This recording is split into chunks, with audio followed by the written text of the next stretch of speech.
Hello everyone, I welcome you all in today's session. As we have discussed some algebra on the linear transformation, let's discuss the composition of the linear transformation now.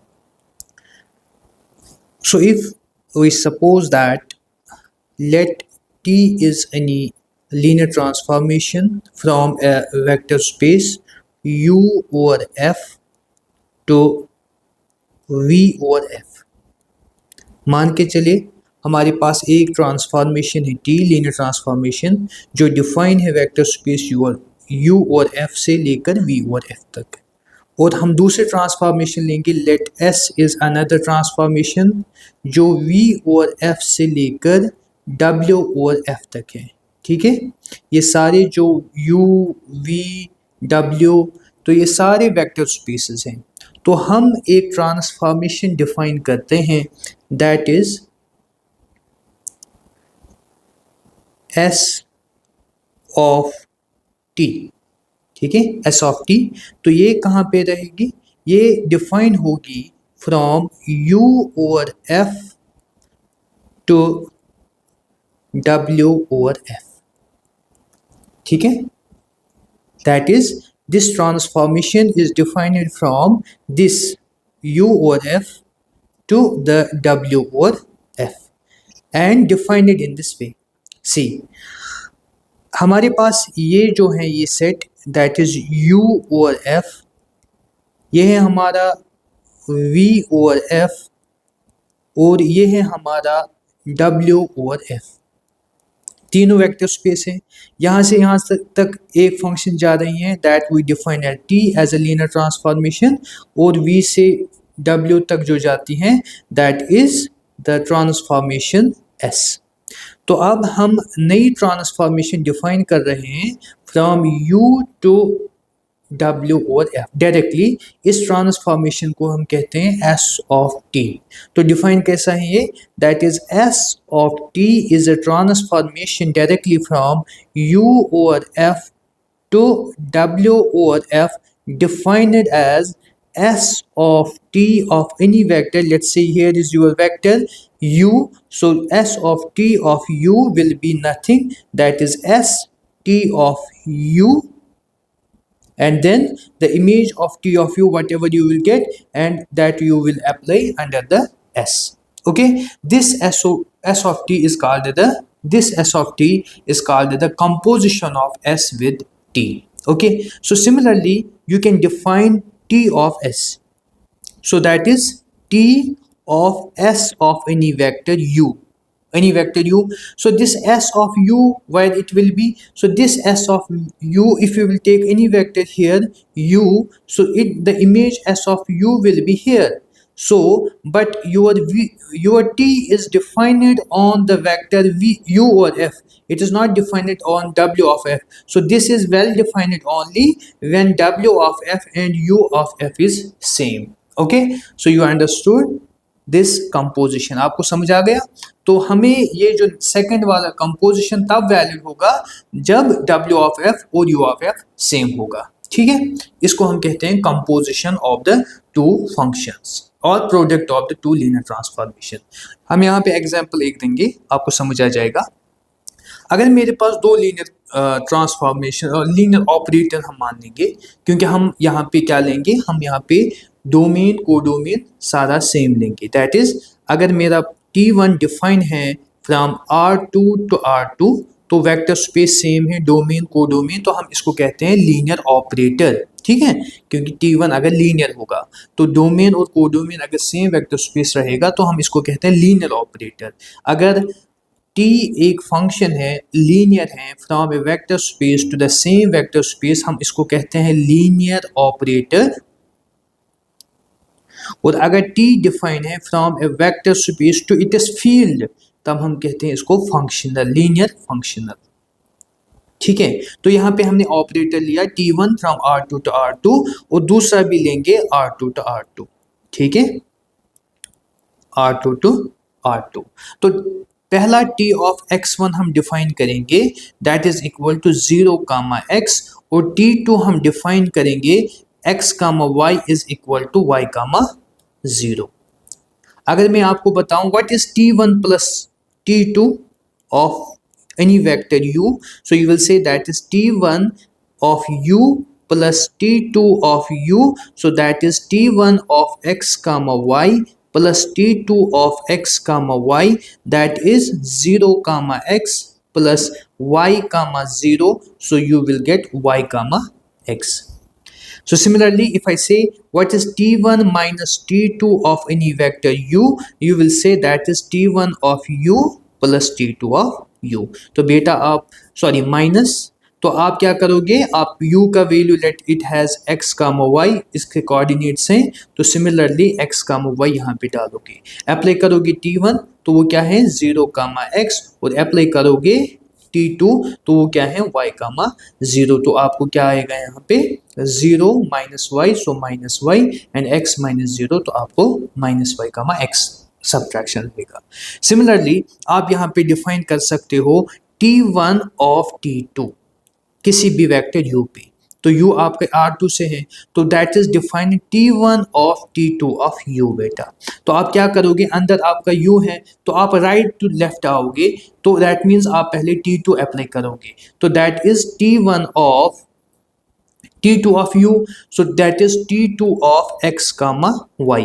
बेटा यहाँ पे आप जब t2 apply करोगे तो आपको आएगा 0 comma y, sorry t2 यहाँ पे क्या है हमारा y कामा 0, तो आपको आएगा y कामा 0। तो ये क्या बता रहा है कि आपका फर्स्ट कोऑर्डिनेट y है, सेकंड कोऑर्डिनेट 0 है, तो t1 में आपको क्या बता रहा है कि जब आपके पास दो कोऑर्डिनेट होंगे, पहले को 0 बनाइए, तो पहला कोऑर्डिनेट को दूसरे पोजीशन पे लाइए और पहले कोऑर्डिनेट पे 0 रखिए। तो अब हमें क्या करना है, t1 जब हम अप्लाई करेंगे तो हमारा पहला कोऑर्डिनेट y है, उसको कहाँ पे लाना है सेकंड, तो यहाँ पे लाएंगे और पहले को क्या रखेंगे 0, तो आपका composition t1 of t2 of x comma y will be equal to 0 comma y। इसी तरीके से आप t2 ऑफ t1 भी निकाल सकते हो, ठीक है ना बेटा। वहां पे क्या करोगे, आप पहले t1 अप्लाई करोगे वेक्टर पे, तो वेक्टर कहाँ से है R2 से, तो that is t1 of x comma y। तो t1 क्या बोल रहा है, जब आपके पास दो कोऑर्डिनेट्स होंगे, पहले को 0 बनाइए, दूसरे को पहला वैल्यू देंगे, तो आपको यहाँ पे आएगा t2 ऑफ पहला 0 फिर x। अब t2 अप्लाई कीजिए, t2 बोल रहा है कि पहले को आप दूसरे को यहाँ पे लाइए और फिर क्या कीजिए, दूसरे को 0 बनाइए, तो यहाँ पे क्या आएगा, फिर आपको यहाँ पे लाओगे तो x आएगा फिर 0, तो that is t2 of t1 of u। तो आप यहाँ पे चेक करोगे t1 of t2 of u is not equal to t2 of t1 of u, तो कंपोजिशन यहाँ पे ये t1 of t2 is not equal to t2 of t1 in general, ठीक है, क्लियर। तो इसी तरीके से आपके पास ऐसे क्वेश्चंस एग्जाम में आ सकते हैं। फॉर एग्जांपल आपके पास क्वेश्चन आ सकता है, if t is a function from R3 to R2, ठीक है, तो हम दो ऐसे लीनियर ट्रांसफॉर्मेशंस लेंगे या एक ही लेंगे, ठीक है, t ही लेंगे, define it as t of x y z is equal to y minus x to z, ठीक है ना बेटा। तो आपको क्या करना है, आपको देखना है क्या हम ये सॉल्व कर सकते हैं, T cube minus 2t square plus t minus 2i, ठीक है ना, सॉरी यहाँ पे कामा है, ठीक है, so it is from R3 to R3, it is from R3 to R3, not R3 to R2, it is from R3 to R3, so this is the coordinate, okay, this is the transformation। so बेटा हमें ये solve करना है, ठीक है। तो आपको बेटा यहाँ पे क्या चाहिए, t क्यूब आपके पास है, t2 आपको ढूंढना है, तो आप क्या करोगे, आप पहले t ले लोगे, तो t आपकी किसके बराबर है, t ऑफ x y, आप बोलोगे या इस तरीके से, अगर आपको समझ नहीं आएगा, u आपका एक वेक्टर है R3 में जिसके कोऑर्डिनेट्स हैं x, y और z। जब आप t अप्लाई करोगे u पे तो आपको क्या आएगा बेटा, t of x, y, z, वो किसके बराबर है, t ने आपको बोला है पहले सेकंड को पहले पोजीशन पे लाइए तो आपको y आएगा, फिर फर्स्ट को सेकंड पोजीशन पे विद माइनस टाइम्स और फिर z को 2 टाइम्स मल्टीप्लाई कीजिए थर्ड कोऑर्डिनेट को, मिल गया ये। अब बेटा आपको क्या चाहिए, टू टी स्क्वायर भी चाहिए, that's T T of T square of U, that means composition of T of U. ठीक है बेटा, तो अब आपके पास टी ऑफ यू ऑलरेडी है, that is Y minus X two Z. तो बेटा यहाँ पे टी अप्लाई करोगे तो आपको क्या आएगा, वही, ये आपका पहला कोऑर्डिनेट है, ये सेकंड कोऑर्डिनेट है, ये थर्ड कोऑर्डिनेट है। तो टी क्या करता है, पहले को सेकंड पे लेता है, सेकंड को पहले पे लाता है। तो यहाँ पे क्या आएगा, माइनस एक्स आएगा, तो यहाँ पे माइनस वाई आएगा, और यहाँ पे 4z आएगा। तो ये आपको T2 आ गया। फिर आपको क्या है, T3 भी जरूरत है, तो T3 भी लाओगे, T3 ऑफ यू, तो क्या करोगे, टी ऑफ यू है ना, तो ये क्या है असल में, T2 ऑफ यू, तो वो 3 आ गया।